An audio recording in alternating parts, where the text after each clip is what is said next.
स्वागत है आपका हमारे शिक्षण अधिगम कक्षा कक्ष में। पिछले भाग में हमने बड़े भाई साहब पाठ का प्रथम भाग पढ़ा था, उसकी व्याख्या समझी थी। तो आइए चलते हैं उसके अगले भाग की ओर। तो इस पाठ में मैंने पहले भी स्पष्ट किया था कि इसमें दो भाई हैं और एक बड़े भाई साहब हैं। वो जिम्मेदारी के बोझ तले दबे जा रहे थे। अपना बचपन उन्होंने तिरोहित कर दिया केवल छोटे भाई को आदर्श रूप दिखाने के लिए, ताकि छोटा भाई आदर्शों पर चल सके।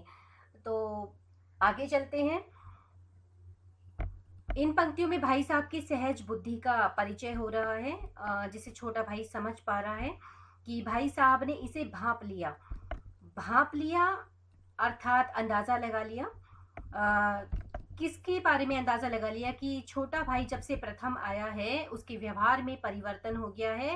वह मुझसे डर नहीं रहा है। उसके अंदर मेरे लिए कोई आदर भाव या कोई भय नहीं है, तो कहीं यह भटक न जाए। उनकी सहज बुद्धि अर्थात साधारण बुद्धि, सरल बुद्धि बड़ी तीव्र थी। अर्थात वो बहुत आराम से समझ पा रहे थे उन चीज़ों को। एक दिन जब मैं भोर भोर अर्थात सुबह का सारा समय गुल्ली डंडे की भेंट करके, अर्थात पूरा समय वो सुबह का गुल्ली डंडा खेलता रहा और ठीक भोजन के समय लौटा तो भाई साहब ने मानो तलवार खींच ली। तलवार खींच लेना अर्थात युद्ध के लिए तैयार हो जाना, अर्थात उसकी फजीहत, उसका अपमान करने के लिए वे तैयार हो गए कि इसके अंदर से शायद मेरे लिए डर जो है वो निकल गया है, मेरा आदर नहीं करता, मेरा सम्मान नहीं करता। अगर यह हो गया तो यह अपने रास्ते से भटक जाएगा, तो मुझे इसे सही रास्ते पर लाना है। तो जितनी भी युक्तियां वे अपना रहे हैं उस केवल और केवल उसका केंद्र बिंदु छोटा भाई है कि उसे सही रास्ते पर लेकर जाना। और मुझ पर टूट पड़े, यह भी मुहावरा है। टूट पड़ना, हमला कर देना, अर्थात उन्होंने बोलना शुरू कर दिया वही टिप्पणियाँ। इस साल पास हो गए हो और दर्जे में अव्वल आ गए तो तुम्हें दिमाग हो गया है। यह भी एक मुहावरा है, दिमाग हो जाना अर्थात घमंड हो जाना। दिमाग हो जाने का अर्थ यहाँ पर अत्यधिक समझदार या ज्ञानी हो जाना नहीं है। दिमाग हो जाने का मतलब है घमंड हो जाना। मगर भाईजान, घमंड तो बड़े बड़ों का नहीं रहा। तुम्हारी क्या हस्ती है, मतलब तुम्हारा अस्तित्व क्या है, तुम्हारी औकात क्या है कि घमंड तो बड़े बड़ों का नहीं रहा। तो अब बड़े भाई साहब जो है वे एक दूसरी युक्ति अपना रहे हैं कि ये ऐसे काबू में नहीं आएगा, अब ये दूसरे तरीके से काबू में आएगा। तो यहाँ पर बड़े भाई साहब बड़े छोटे भाई को घमंडियों का उदाहरण दे रहे हैं, जो बहुत ही समृद्ध व्यक्ति थे, बहुत ही शक्तिशाली व्यक्ति थे, परंतु घमंड से उनका क्या हाल हुआ। इतिहास में रावण का हाल तो पढ़ा ही होगा। उसके चरित्र से तुमने कौन सा संदेश लिया? यह यूं ही पढ़ गए कि केवल बस किताब में पढ़ लिया, कुछ समझा नहीं, जीवन में अपनाया नहीं उसे। महज अर्थात केवल इम्तिहान पास कर लेना कोई चीज़ नहीं, केवल परीक्षा में पास हो जाना बहुत बड़ी चीज़ नहीं है। असल चीज़ है बुद्धि का विकास। अर्थात बड़े भाई साहब यहाँ पर किताबी ज्ञान से ज़्यादा अनुभव, व्यावहारिक स्तर को ज़्यादा महत्व दे रहे हैं कि व्यवहारिक रूप से आप कितना सीख पाए हैं, अपनी जो भी शिक्षा आप ले रहे हैं उससे कितना समझ पाए हैं। यही चीज़ हर व्यक्ति के लिए महत्वपूर्ण है। एक महत्वपूर्ण बिंदु यहाँ पर उभर के आ रहा है बड़े भाई साहब के द्वारा। प्रेमचंद ने यह स्पष्ट किया है कि असल चीज़ है बुद्धि का विकास। जो कुछ पढ़ो उसका अभिप्राय समझो, अर्थात उसका उद्देश्य समझो कि इससे मुझे क्या सीख मिल रही है। रावण भूमंडल का स्वामी था, पूरी पृथ्वी का वो स्वामी था। ऐसे राजाओं को चक्रवर्ती कहते हैं। चक्रवर्ती अर्थात राजाओं के ऊपर राजा, जो जिसे सम्राट कहा जाता है, जिसने राजाओं को भी, सभी राजाओं को जीता हुआ होता है और सबसे शक्तिशाली जो कहलाता है। आजकल अंग्रेज़ों के राज्य का विस्तार बहुत बड़ा हुआ है। यह जो पाठ लिखा गया है ये अंग्रेज़ों के समय का लिखा गया है। तो ये छोटे भाई को चक्रवर्ती और राजा में, सामान्य राजा में फ़र्क समझा रहे हैं कि आजकल अंग्रेज़ों के राज्यों का भी बहुत विस्तार बढ़ा हुआ है। अंग्रेज़ों ने भी जगह-जगह अपनी हुकूमत की है और हुकूमत कर रहे हैं, पर इन्हें चक्रवर्ती नहीं कह सकते, क्योंकि संपूर्ण रूप से उनका शासन नहीं चल रहा है इस दुनिया में। केवल कुछ जगह पर चल रहा है, कुछ स्थानों पर चल रहा है, तो केवल इस विशेषता से उन्हें चक्रवर्ती नहीं कहा जा सकता। चक्रवर्ती होने के लिए संपूर्ण स्थानों पर अपना आधिपत्य शामिल करना पड़ता है, आधिपत्य जमाना पड़ता है। संसार में अनेक राष्ट्र अंग्रेज़ों का आधिपत्य स्वीकार नहीं करते। अंग्रेज़ों का जो शासन है, उनकी जो गुलामी है, वो बहुत सारे देश जो है वो नहीं स्वीकार करते उसको। तो अंग्रेज़ों का शासन जो है वो एकाधिकार जो है, आधिपत्य एकाधिकार, तो वो शामिल नहीं हो पाया है उनका पूरे सारे सभी देशों में। तो इसीलिए वो चक्रवर्ती नहीं कहलाएंगे, बिल्कुल स्वाधीन है। कुछ देश बिल्कुल स्वतंत्र हैं जो उनकी गुलामी को स्वीकार नहीं करते। तो अब ये यहाँ पर कुछ घमंडियों का उदाहरण दे रहे हैं जो बिल्कुल स्पष्ट रूप से आपके सामने आएगा कि रावण चक्रवर्ती राजा था। संसार के सभी महीप अर्थात सभी राजा उसे कर देते थे, कर अर्थात टैक्स देते थे। बड़े बड़े देवता उसकी गुलामी करते थे। आग और पानी के देवता भी उसके दास थे, अर्थात गुलाम थे, सेवक थे। मगर उसका अंत क्या हुआ? इतने शक्तिशाली का भी क्या अंत हुआ और क्यों हुआ? घमंड ने उसका नाम निशान तक मिटा दिया, अर्थात उसकी पहचान मिटा दी। कोई उसे एक चुल्लू पानी देने वाला भी नहीं बचा, अर्थात थोड़ा सा जल भी अंत में उसको देने वाला कोई नहीं बचा। आदमी और जो कुकर्म चाहे करे, किसी भी तरह का बुरा काम चाहे वो करे, परंतु अभिमान न करे, अर्थात घमंड न करे, इतराए नहीं, अर्थात अपनी योग्यताओं पर ज़्यादा फूले नहीं। अभिमान किया और दीन दुनिया दोनों से गया। दीन अर्थात धर्म से गिर जाता है और दुनिया अर्थात संसार से गिर जाता है। कोई उसका आदर नहीं करता। शैतान का हाल भी पड़ा ही होगा। अब यहाँ पर दूसरे घमंडी का उदाहरण दे रहे हैं। उसे भी अभिमान हुआ था, ईश्वर का उससे बढ़कर सच्चा भक्त कोई है ही नहीं। इस बात का भी घमंड होता है, ज्ञान का भी घमंड होता है। घमंड किसी भी चीज़ का हो सकता है, रूप का, गुण का, कोई भी योग्यता, ज्ञान का, किसी भी प्रकार का घमंड हो सकता है। तो घमंड से बचना चाहिए। अंत में यह हुआ कि स्वर्ग से नरक में ढकेल दिया गया और वहाँ शैतान बना। शाही रूम ने भी एक बार अहंकार किया था। यह एक प्रसिद्ध राजा था जिसने बहुत घमंड किया और भीख मांग मांग कर मर गया, अर्थात उसका पैसा संपत्ति सब चला गया उसके पास से, और ऐसी स्थिति आ गई कि उसे भीख मांग कर गुजारा करना पड़ा और अंत में मर गया। तुमने तो केवल एक दर्जा पास किया है और अभी से तुम्हारा सर फिर गया। सर फिर जाना अर्थात घमंड हो जाना, यह भी एक मुहावरा है। तब तो तुम आगे बढ़ चुके कि तब तो तुमने पढ़ ली पढ़ाई। यह यहाँ पर बड़े भाई साहब जो है वो अपने आदर्श वचन यहाँ पर प्रकट करते हुए नजर आ रहे हैं। यह समझ लो कि तुम अपनी मेहनत से नहीं पास हुए, अंधे के हाथ बटेर लग गई। अंधे के हाथ बटेर लग जाना, यह भी एक मुहावरा है कि बिना बिना प्रयास के कोई भी बड़ी चीज़ को जब आप प्राप्त कर लेते हैं तब ये जो लोकोक्ति है ये कही जाती है, अंधे के हाथ बटेर लगना। तो मगर बटेर केवल एक बार हाथ लग सकती है, बार बार नहीं लग सकती। कभी कभी गुल्ली डंडे में भी अंधा चोट निशाना पड़ जाता है। गुल्ली डंडा अर्थात खेल, उसका उदाहरण दे रहे कि अंधा चोट निशाना। अंधा मैंने जो देख नहीं पा रहे हैं जिसको, चोट मैंने उस पर चोट मारना, उसको हिट करना, ठीक है। और निशाना पड़ना कि जहाँ पर जिस जगह पर उस गुल्ली को गिराना है उस डंडे से, कि तुमने ध्यान केंद्रित करके उसको चोट नहीं मारी, और तो वह अपने निशान पर जहाँ पर उसको फेंकना है वहाँ पर वो कैसे जाएगी। परंतु कई बार बाई चांस ये चीज़ें हो जाती हैं, भाग्य से हो जाती हैं। तो यही कह रहा है, अंधा चोट निशाना, अनजाने में सही निशाना पड़ जाता है। इससे कोई सफल खिलाड़ी नहीं हो जाता। कि कभी कभार अगर गलती से ऐसा हो भी जाए तो कोई वो सफल खिलाड़ी नहीं कहलाता। सफल खिलाड़ी कौन है? सफल खिलाड़ी वो है जिसका कोई निशाना खाली ना जाए, अर्थात एक बार भी असफल ना हो। तो बड़े भाई साहब छोटे भाई को अपने आदर्श वचन से प्रेरित कर रहे हैं कि ज़्यादा घमंड नहीं करना चाहिए, घमंड से व्यक्ति गिर जाता है। यहाँ भाई साहब अपनी कक्षा की कठिन पढ़ाई का वर्णन करते नजर आ रहे हैं। मेरे फेल होने पर मत जाओ, मेरे दर्जे में आओगे तो दांतों पसीना आ जाएगा। बहुत परेशानी का सामना तुम्हें करना पड़ेगा यहाँ पर, जब अलजबरा और ज्योमेट्री के लोहे के चने चबाने पड़ेंगे। बहुत परिश्रम करना पड़ेगा और इंग्लिस्तान का इतिहास पढ़ना पड़ेगा। बादशाहों के नाम याद रखना कोई आसान नहीं। 8-8 हेनरी हो गुजरे हैं, 8-8 हेनरी हुए हैं। मतलब नामों का अकाल पड़ा था, कितने हेनरी, 1 हेनरी 2 ऐसे करके। कौन सा कांड किस हेनरी के समय में हुआ, क्या यह याद कर लेना आसान समझते हो? कांड यानी काम, घटना। हेनरी 7वें की जगह हेनरी 8वां लिखा और सब नंबर गायब। सफाचट, सफाचट बिल्कुल साफ, यानी कुछ भी नहीं मिलेगा, सिफर भी ना मिलेगा। सिफर अर्थात 0, शून्य। सिफर भी कि हो किस ख्याल में, मतलब किन सपनों में घूम रहे हो तुम, किस कल्पना में घूम रहे हो। दर्जनों तो जेम्स हुए हैं, दर्जनों विलियम, कौड़ियों चार्ल्स।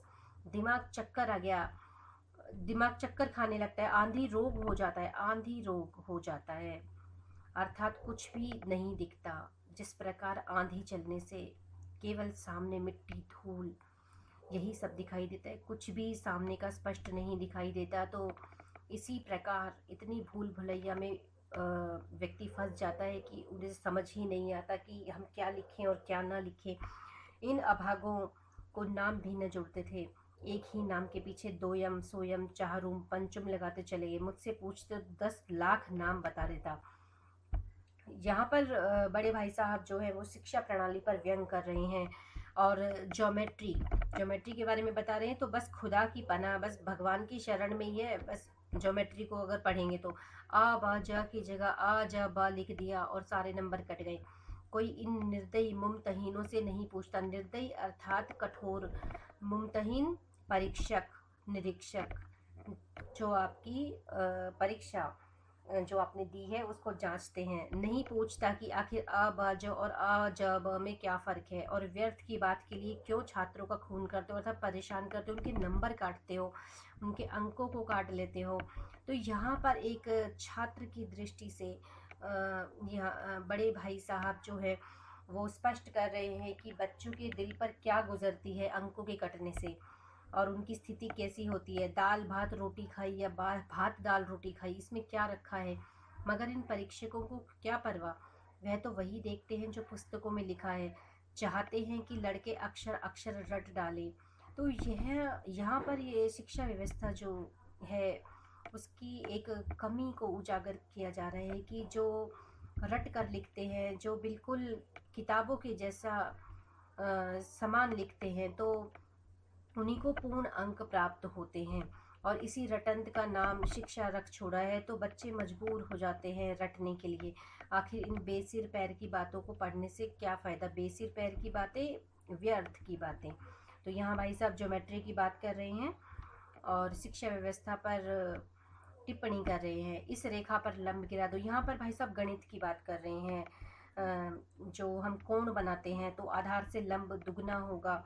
पूछिए इससे क्या प्रयोजन, क्या उद्देश्य है इसका, हमारे भविष्य में क्या यूज़ है इसका, क्या प्रयोग है, क्यों इस तरीके की ये चीज़ें हमें दे रहे हैं और हमारे अंक इसमें काटे जा रहे हैं। दुगना नहीं चौगुना हो जाए या आधा ही रहे मेरी बला से, कि मुझे क्या फ़र्क पड़ता है, लेकिन परीक्षा में पास होना है तो ये खुराफात यानी व्यर्थ की बातें ही याद करनी पड़ेंगी। यह मजबूरी हो जाती है बच्चों के लिए, तो बच्चे अपनी मजबूरी बता रहे हैं इसमें। यहाँ पर भाई साहब हिंदी विषय की बात कर रहे हैं और साथ साथ यह भी स्पष्ट कर रहे हैं कि समय का दुरुपयोग किस प्रकार से अध्यापकों के द्वारा किया जाता है। कह दिया समय की पाबंदी पर एक निबंध लिखो जो 4 पन्नों से कम ना हो। अब आप कॉपी सामने खोले, कलम हाथ में लिए, उसके नाम को रोइए, नाम को रोइए अर्थात बस परेशान हो जाइए, चिंता में रहिए कि क्या लिखें इतना सारा। कौन नहीं जानता कि समय की पाबंदी बहुत अच्छी बात है, कि सबको पता है कि समय की पाबंदी बहुत अच्छी बात है। इससे आदमी के जीवन में संयम आता है, ठहराव आता है, स्थिरता आती है, दूसरों का उस पर स्नेह होने लगता है और उसके कारोबार में उन्नति होती है। जब हम समय की कद्र करते हैं तो समय भी हमारी कद्र करता है। तो यह बात तो सबको पता है, लेकिन इस जरा सी बात पर 4 पन्ने 4 पृष्ठ कैसे लिखेंगे। जो बात एक वाक्य में कही जा सके उसे 4 पन्नों में लिखने की क्या ज़रूरत है। मैं तो इसे हिमाकत कहता हूँ, अर्थात बेवकूफ़ी कहता हूँ। यह तो समय की किफ़ायत नहीं, अर्थात उसकी बचत नहीं है, बल्कि उसका दुरुपयोग है कि व्यर्थ में किसी बात को ठूस दिया जाए, अर्थात ज़बरदस्ती उन बातों को बार बार लिखा जाए, एक ही बात को दोहराया जाए और उसी को बड़ा कर करके लिखा जाए। यहाँ पर बड़े भाई साहब शिक्षा प्रणाली पर फिर से व्यंग कर रहे हैं कि हम चाहते हैं आदमी को जो कुछ कहना हो चटपट कह दें। यहाँ एक छात्र की दृष्टि से अपना दृष्टिकोण भी वो बता रहे हैं, वे स्पष्ट कर रहे हैं कि बच्चे क्या सोचते हैं कि जो भी कहना है चुपचाप से चटपट जल्दी से लिख दे और अपनी राह ले, अर्थात अपना रास्ता पकड़े, अपना काम करे। मगर नहीं, आपको 4 पन्ने रंगने ही पड़ेंगे, चाहे जैसे लिखिए, और पन्ने भी पूरे फुल के पकार के पूरे पूरे पृष्ठ आपको लिखने ही पड़ेंगे। यह है छात्रों पर अत्याचार नहीं तो और क्या है। ये देखिए यहाँ पर बड़े भाई साहब जो है वो बाल मनोविज्ञान की दृष्टि से बच्चों का एक दृष्टिकोण स्पष्ट कर रहे हैं कि यह छात्रों पर अत्याचार है।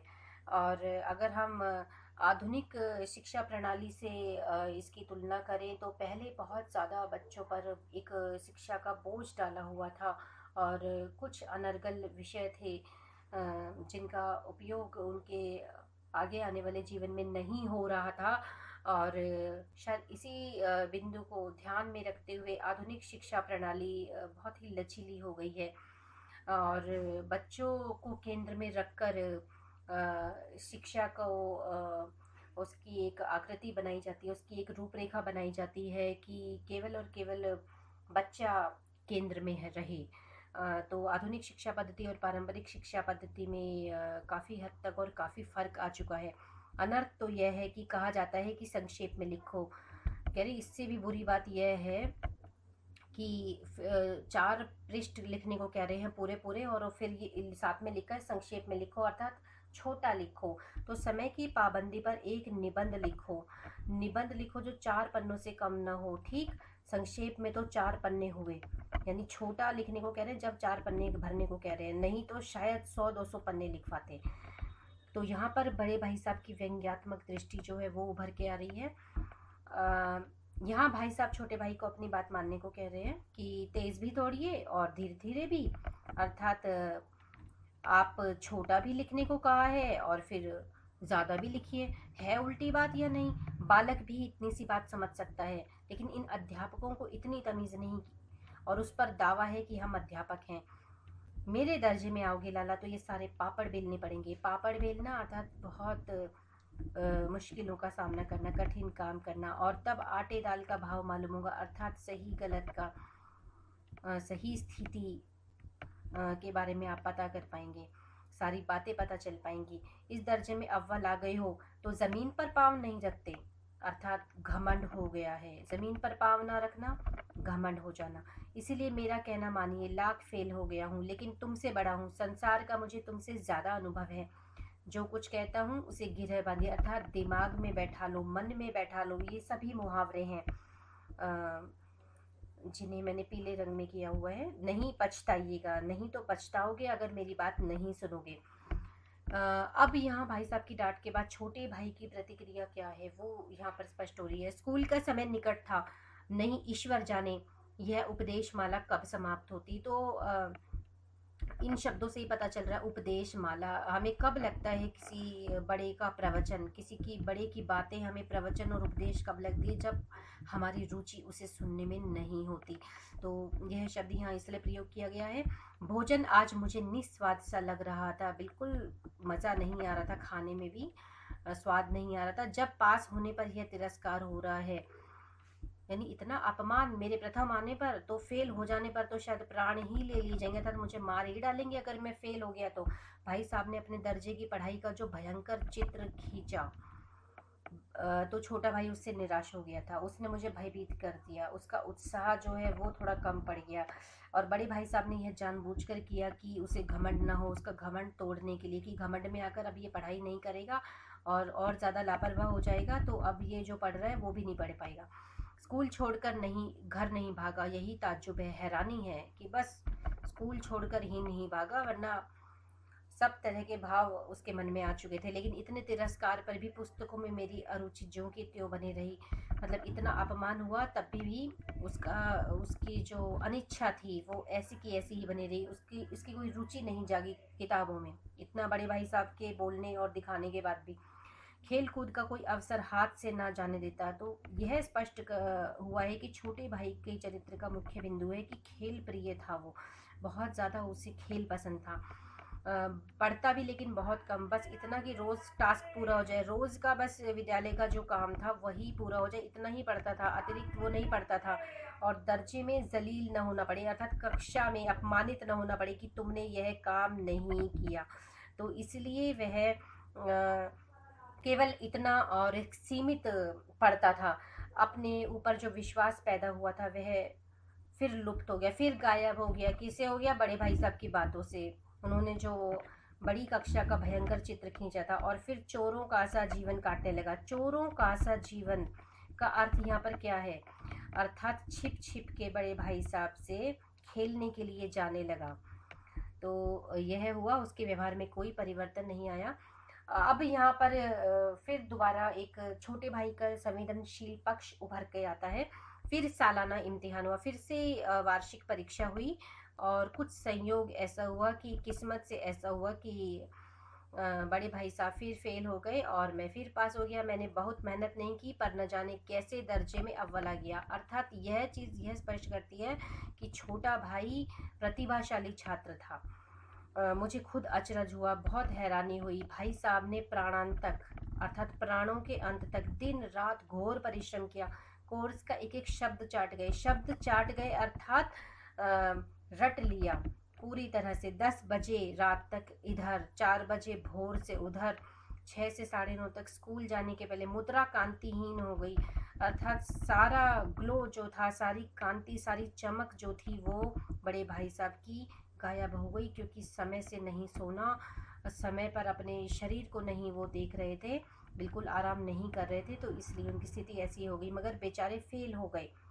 मुझे इन पर दया आती थी। ये देखिए, तो ये संवेदनशील पक्ष यहाँ पर उभर के आता है उसका, छोटे भाई का बड़े भाई के प्रति, कि मुझे दया आती थी। नतीजा सुनाया गया, परिणाम आया तो वह रो पड़े और मैं भी रोने लगा। तो इसके साथ में बेशक उसको थोड़ा सा घमंड हो गया था, परंतु वो रोने लगा तो यह दिख रहा है कि वो बहुत ज़्यादा संवेदनशील था, बहुत संस्कारी था। छोटा भाई, अपने पास होने की खुशी आधी हो गई। मैं भी फेल हो गया होता तो भाई साहब को इतना दुख न होता, लेकिन विधि की बात यानी किस्मत की बात कौन टाले कि जो लिखा है किस्मत में वो होगा। छोटे भाई का संस्कारी व आदर्श भाव यहाँ पर परिलक्षित होता है। मेरे और भाई साहब के बीच अब केवल एक दर्जे का और अंतर रह गया। मेरे मन में एक कुटिल भावना उदय हुई, क्योंकि ये बालक था और बालक के मन में पल पल बालक की स्थिति ऐसी होती है, पल में तुष्ट और पल में रुष्ट। अर्थात पल में ही खुश हो जाता है, पल में ही दुखी हो जाता है, परेशान हो जाता है। तो एकदम से इसके मन में यह भावना उदय हुई, प्रकट हुई कि कहीं भाई साहब 1 साल और फेल हो जाएं तो मैं उनके बराबर हो जाऊं। फिर वह किस आधार पर यानी किस बेस पर मेरा अपमान कर पाएंगे। लेकिन मैंने इस विचार को अपने मन से बलपूर्वक निकाल डाला। यह भाव यह दिखाई देता है कि वह संवेदनशील तो था, वह संस्कारी था, वह आदर भाव रखता था बड़े भाई के लिए, लेकिन मन जो है, मन बहुत दुष्ट होता है, तो वो बहुत स्वार्थी होता है। तो सबसे पहले वो अपने स्वार्थ की बात सोचता है। लेकिन उसके छोटे भाई के अंदर जो संस्कार थे, और उन संस्कारों के कारण वो जो एक कुविचार जो इसके मन में आते थे वो उन्हें बलपूर्वक निकाल देता था। आखिर वह मुझे मेरे हित के विचार से ही तो डांटते हैं, यानी मेरे भले के से विचार से ही तो डांटते हैं। मुझे इस वक्त अप्रिय लगता है, मतलब भाता नहीं है, अच्छा नहीं लगता उनका ये जो बोलना है, उनका डांटना है। अवश्य, मगर यह शायद उनके उपदेशों का ही असर है कि मैं दनादन यानी लगातार पास हो जाता हूँ, और वो भी इतने अच्छे नंबरों से। तो कहीं ना कहीं वह इस चीज़ को मानता है कि मेरे इतने अच्छे अंक आने में केवल और केवल बड़े भाई साहब का हाथ है। तो यहाँ छोटे भाई का परीक्षा परिणाम के बाद का व्यवहार प्रस्तुत किया गया है कि अब भाई साहब बहुत कुछ नरम पड़ गए। कई बार मुझे डांटने का अवसर पाकर भी उन्होंने धीरज से काम लिया। अब उनका नरम पड़ जाना यह स्पष्ट करता है कि बड़े भाई साहब के मन में था, जब मैं आदर्श नहीं बन पाया तो मैं छोटे भाई को किस मुंह से कहूँ। तो इसीलिए वे नर्म पड़ गए, अर्थात उन्होंने डांटना बंद कर दिया। उन्हें पता था ये खेलने के लिए जाता है मुझसे छिपके, लेकिन हर बार उसकी फजीहत वो नहीं करते थे, हर बार उसे डांटते नहीं थे। शायद वे खुद समझने लगे थे कि मुझे डांटने का अधिकार उन नहीं रहा, या रहा भी तो बहुत कम। मेरी स्वच्छंदता बढ़ी, आज़ादी उसकी बहुत बढ़ गई कि अब तो बड़े भाई साहब भी मुझे नहीं रोकते, तो उसकी उसकी हिम्मत, उसके हौसले बढ़ने लगे। मैं उनकी सहिष्णुता यानी उनकी जो सहनशीलता है उसका अनुचित लाभ उठाने लगा। मुझे कुछ ऐसी धारणा हुई कि ऐसी सोच आई इसके दिमाग में कि मैं पास हो ही जाऊंगा, पढ़ूं या ना पढ़ूं, यानी इसमें अतिरिक्त आत्मविश्वास जाग गया था। तो अतिरिक्त आत्मविश्वास जाग जाना खतरनाक होता है। मेरी तकदीर बलवान है, मेरी किस्मत अच्छी है, इसलिए भाई साहब के डर से जो थोड़ा बहुत पढ़ लिया करता था वह भी बंद हो गया। तो मुझे कनकौवे उड़ाने का नया शौक यानी पतंगबाजी करने का, पतंग उड़ाने का शौक पैदा हो गया, और अब सारा समय पतंगबाजी की ही भेंट होता था। फिर भी मैं भाई साहब का अदब करता था, अर्थात सम्मान करता था, आदर करता था, और उनकी नज़र बचाकर कनकौवे उड़ाता था।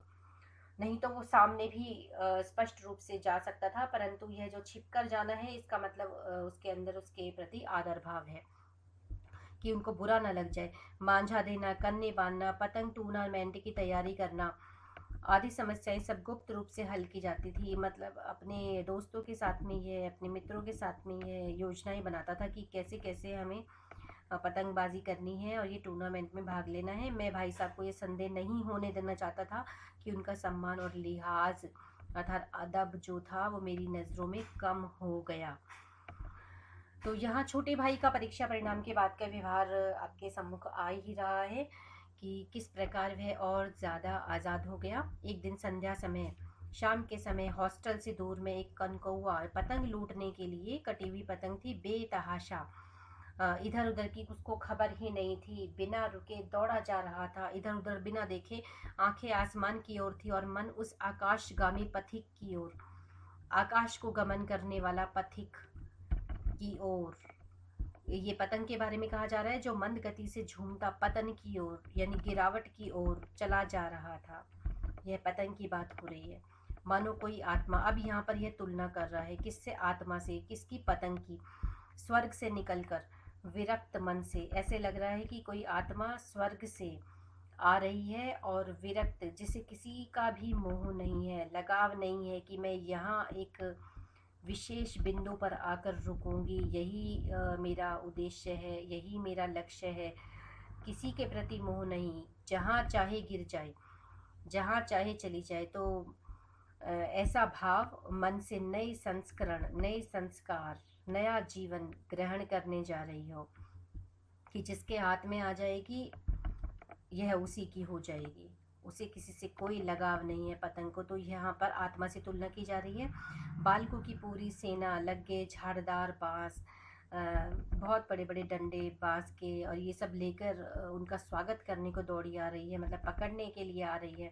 किसी को अपने आगे पीछे की खबर नहीं थी, बिना देखे सब भाग रहे थे, केवल पतंग की ओर देखते हुए। सभी मानो उस पतंग के साथ ही आकाश में उड़ रहे थे, जहाँ सब कुछ समतल है, कोई देख ही नहीं रहा था, कोई टेढ़ी जगह है, कोई गड्ढा है, कोई गाड़ियाँ हैं, कुछ नहीं वो देख रहे थे। बच्चे बस केवल और केवल पतंग की ओर देखते हुए भागे जा रहे थे।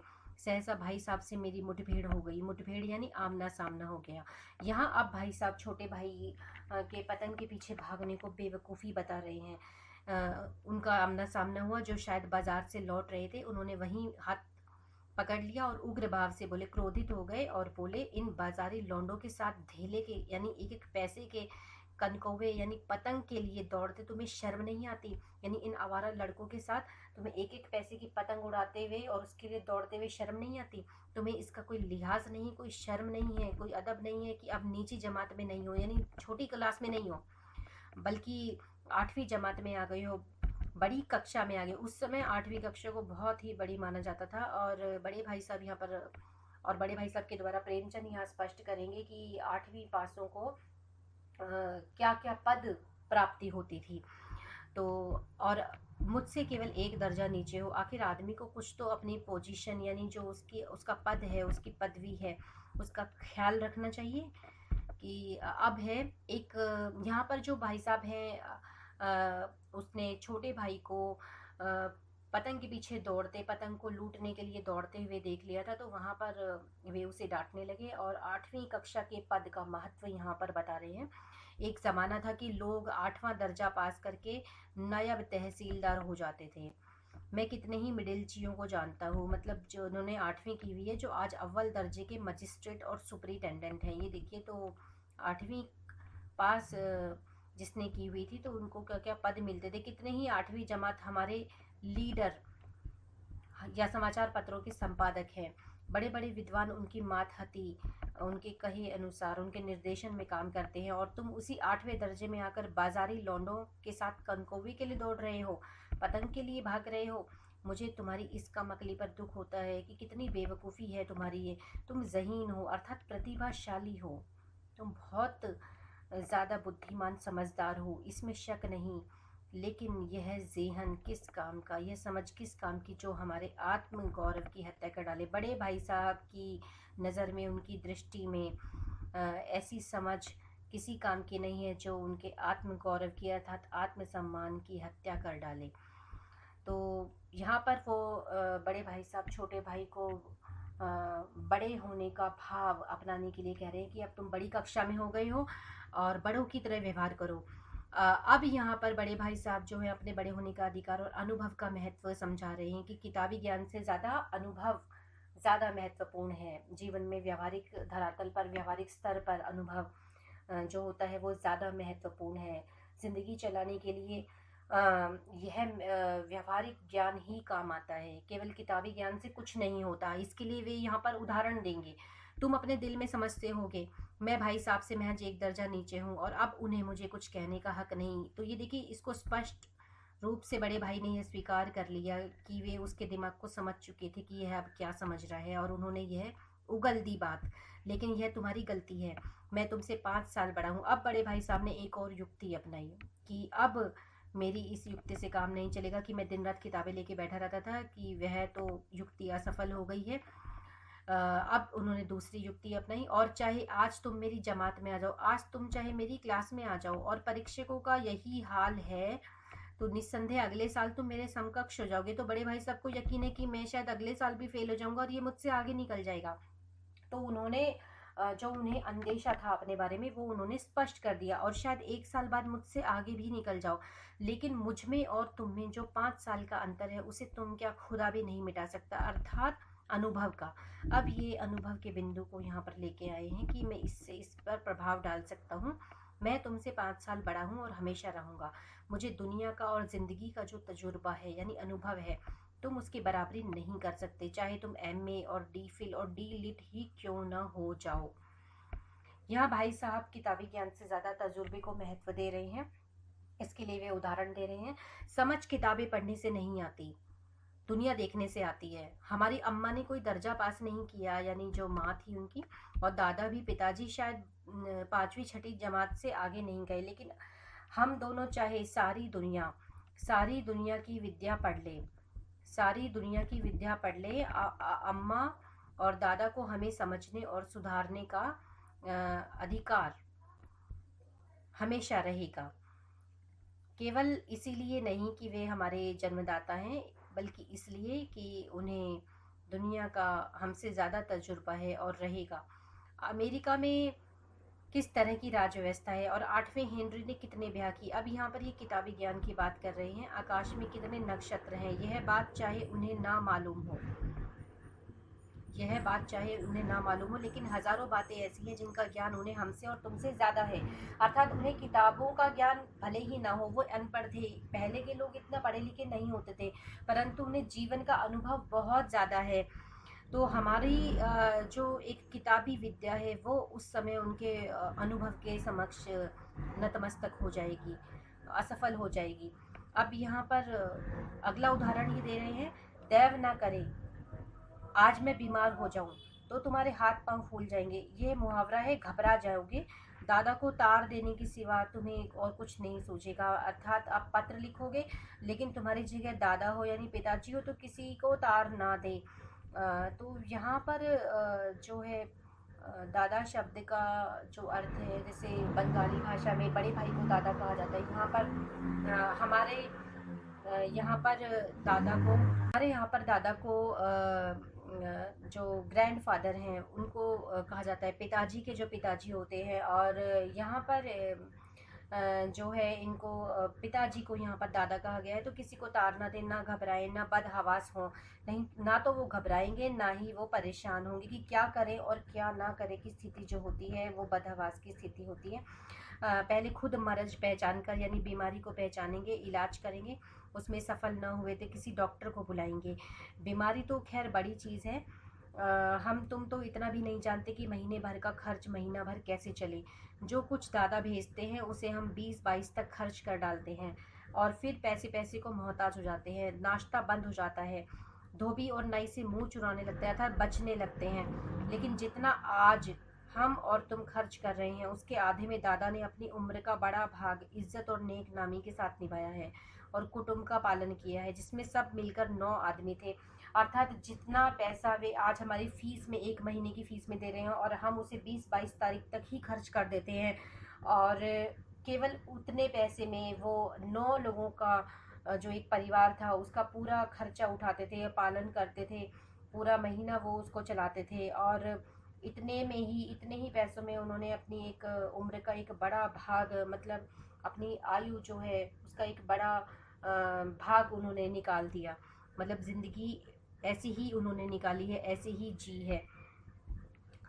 अब यहाँ पर बड़े भाई साहब एक उदाहरण देते हैं हेडमास्टर साहब का। अपने हेडमास्टर साहब को ही देखो, एमए है कि नहीं, और यहाँ के एमए नहीं, ऑक्सफोर्ड के। अब यहाँ पर बड़े भाई साहब अपने हेडमास्टर साहब का, जो उनके छात्रावास के हेडमास्टर थे, उनका उदाहरण दे रहे हैं कि 1000 रुपये पाते थे, 1000 रुपये पाते हैं। लेकिन उनके घर का इंतज़ाम कौन करता है? उनकी बूढ़ी माँ। हेडमास्टर साहब की डिग्रियाँ बेकार हो गई। पहले खुद घर का इंतज़ाम करते थे, खर्च पूरा नहीं पड़ता था, कर्जदार रहते थे। जब से उनकी माताजी ने प्रबंध अपने हाथ में लिया, जैसे घर में लक्ष्मी आ गई। तो भाई जान, ये गरूर दिल से निकाल डालो कि तुम मेरे समीप आ गए हो और अब तुम स्वतंत्र हो। मेरे देखते तुम बेराह न चलने पाओगे। अगर तुम यूँ न मानोगे तो मैं थप्पड़ दिखाकर इसका प्रयोग भी, थप्पड़ दिखाते हैं और कहते हैं मैं इसका प्रयोग भी कर सकता हूँ। मैं जानता हूँ कि तुम्हें मेरी बातें जहर लग रही होंगी, कि तुम्हें मेरी बातें जहर लग रही होंगी। और जहर लगना अर्थात ये बहुत बुरी लगना, चुभना, बेराह न चलना, बेराह चलना अर्थात रास्ते से भटक जाना। तो ये सभी इस पाठ में बहुत सारे मुहावरों का प्रयोग हुआ है। और यहाँ पर जो हेडमास्टर की जो डिग्री थी वो उन्होंने बेकार बताई है कि किताबी ज्ञान उनका यहाँ काम नहीं आया। जीवन को चलाने के लिए, खर्च चलाने के लिए उनकी वो अनपढ़ जो बूढ़ी माँ थी वो उनके घर खर्च को बहुत सलीके से, बहुत अच्छे तरीके से वो चला पाई। तो हेडमास्टर साहब का जो किताबी ज्ञान था यहाँ पर असफल हो गया। तो यहाँ पर बड़े भाई साहब द्वारा किस तरह अपनी वो इच्छाओं को उन्होंने दबाया है, तो वे यहाँ छोटे भाई के सामने स्पष्ट कर रहे हैं, इसका वर्णन किया है। मैं उनकी इस नई युक्ति से, छोटे भाई को पता था कि बड़े भाई साहब हर बार कोई न कोई एक उपाय, कोई युक्ति अपनाते हैं मुझे अपने नियंत्रण में करने के लिए, कि मैं भटक ना जाऊँ। नतमस्तक हो गया, झुक गया। मुझे आज सचमुच अपनी लघुता, अपने छोटेपन का अनुभव हुआ कि बड़े भाई साहब हमेशा मेरे फ़ायदे के लिए सोचते हैं, मेरा भला सोचते हैं, लेकिन मेरे मन में उनके लिए किस प्रकार कुटिल भावना पैदा हुई। तो इसलिए उसने अपने आप को छोटा समझा। भाई साहब के प्रति मेरे मन में और श्रद्धा उत्पन्न हुई, और अधिक श्रद्धा बढ़ गई।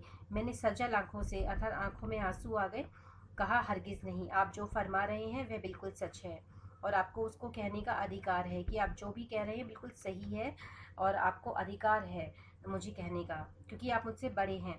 भाई साहब ने मुझे गले लगा लिया और बोले, मैं कनकौवे उड़ाने से मना नहीं करता, मेरा भी जी ललचाता है, कि मैं कनकौवे उड़ाने से मना नहीं करता, मेरा भी जी ललचाता है, लेकिन करूं क्या? खुद बेराह चलूं तो तुम्हारी रक्षा कैसे करूं? ये देखिए, यही भाव उसका यहाँ पर उभर के आता है कि अगर हमें दूसरों से अपनी बात मनवानी है, हम चाहते हैं कि दूसरे हमारा अनुसरण करें, तो उसके लिए पहले हमें स्वयं उस पर चलना पड़ेगा, हमें आदर्श स्वयं बनना पड़ेगा, तभी लोग आपका अनुसरण करेंगे, तभी आपका प्रभाव उस पर होगा। तो तुम्हारी रक्षा कैसे करूँ, यह कर्तव्य भी तो मेरे सर है। तो बड़े भाई साहब बहुत ही जिम्मेदार भाई थे आदर्श भाई संयोग से यानी बाई चांस उसी वक्त एक कटा हुआ कनकौवा मेरे ऊपर से गुजरा। उसकी डोर लटक रही थी। इस लड़कों का एक गोल यानी घेरा यानी ग्रुप समूह पीछे पीछे दौड़ा चला आता था। भाई साहब लंबे हैं ही उछल कर उसकी डोर पकड़ ली और बेतहाशा बिना रुके बिना इधर उधर देखे हॉस्टल की ओर दौड़े। मैं भी पीछे पीछे दौड़ रहा था। तो यहाँ पर बड़े भाई साहब के अंदर एक बच्चा जो छिपा हुआ था, जिसे उन्होंने दबा दिया था, कहीं छिपा दिया था जिम्मेदारी और आदर्श बनने के बोझ के तले। तो वह बच्चा यहाँ पर उभर कर आता है और तभी वे उस पतंग को लूटते हैं, क्योंकि पहले जिन पतंगों के लिए जिन खेलने के लिए मना किया तो उसी चीज़ को इन्होंने यहाँ स्पष्ट किया। तो आशा है कि आप लोगों ने इस पाठ को समझा होगा और इस पाठ में बहुत सारे मुहावरों का प्रयोग हुआ है, प्रेमचंद की उर्दू शब्दावली का प्रयोग हुआ है और कुछ बिंदुओं पर सोचने के लिए विवश किया है। पारंपरिक शिक्षा नीति के कुछ दोष प्रेमचंद सामने आपके लेके आ रहे हैं और कुछ ऐसे बिंदु कि हम जब स्वयं आदर्श नहीं होते तो हमें दूसरों को कहने का कोई अधिकार नहीं होता। और शिक्षा के लिए एक बच्चे के संपूर्ण विकास के लिए खेल कितने आवश्यक है, यह बिंदु भी इसमें उभर के आता है। तो सभी ने इन बिंदुओं को समझा होगा, आत्मसात किया होगा।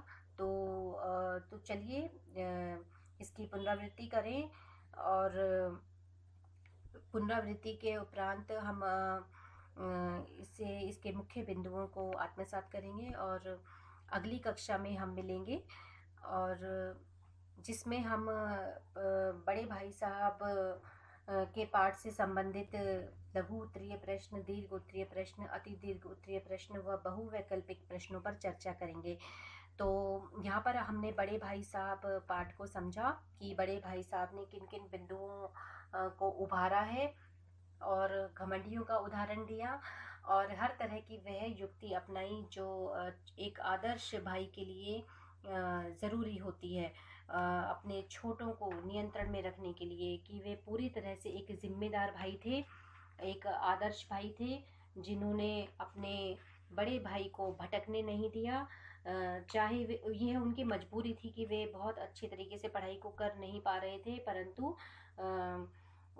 अपने छोटे भाई को उन्होंने रास्ते से भटकने नहीं दिया। और छोटा भाई भी यहाँ एक शालीन भाव लिए नज़र आ रहा है। तो छोटा भाई बड़े भाई का आदर करता था। तो यह जो पाठ है बहुत बिंदुओं पर सोचने के लिए विवश करता है और एक सैद्धांतिक ज्ञान की अपेक्षा व्यवहारिक ज्ञान व्यक्ति के जीवन में कितना आवश्यक है, इस बिंदु को भी यह पाठ है उभारता है। तो आशा है यह पाठ आप लोगों को समझ में आया होगा। तो चलिए मिलते हैं अपनी अगली कक्षा में, जिसमें हम बड़े भाई साहब से जुड़े विभिन्न प्रश्नों पर दृष्टि डालेंगे। तब तक के लिए धन्यवाद।